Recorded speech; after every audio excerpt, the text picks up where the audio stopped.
नमस्कार, आप देख रहे हैं द वंदे भारत। चुनावों के नतीजों को लेकर बस बीजेपी ही अकेली पार्टी है जो अपना स्कोर कार्ड 400 के पार जाने का दावा कर रही है। पीएम मोदी से लेकर बीजेपी के हर नेता का कहना है कि विपक्ष को अपनी पतली हालत का अंदाजा है, इसलिए वो अपनी सीटों का आंकड़ा बताने के बजाय हवा में फायर झोंकते हुए हवाई दावे कर रहे हैं।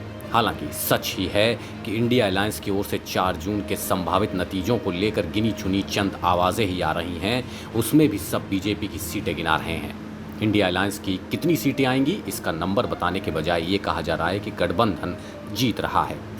हालांकि दिल्ली की सत्ता का रास्ता यूपी से होकर जाता है, इसलिए अब सबकी निगाहें यूपी की 80 लोकसभा सीटों पर आने वाले नतीजों पर टिकी हैं। खैर, नेताओं के दावे हैं, दावों का क्या। नंबर गेम को लेकर अटकलों का दौर जारी है।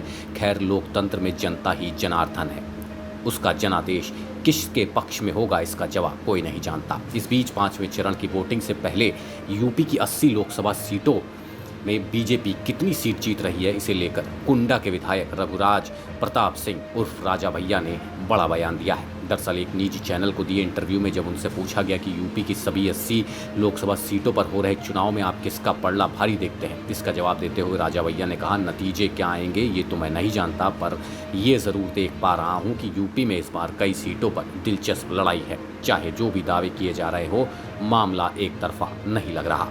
अब इस बयान से सत्ता पक्ष और विपक्ष सभी अपने अपने हिसाब से मायने लगा रहे हैं। बीते कुछ दिनों में पीएम मोदी और सीएम योगी आदित्यनाथ की तारीफ कर रहे राजा भैया ने इंटरव्यू में जो कुछ भी कहा वो बीजेपी के नेताओं की नींद उड़ाने के लिए काफ़ी है। दरअसल इस बयान के पीछे राजा भैया का इशारा इस ओर था कि बीजेपी ने कई सीटों पर कैंडिडेट का चयन करने में मिस्टेक नहीं बल्कि ब्लंडर कर दिया है, जिसका खामियाजा बीजेपी को भुगतना पड़ सकता है। देश दुनिया की तमाम खबरों के लिए देखते रहिए द वंदे भारत। नमस्कार।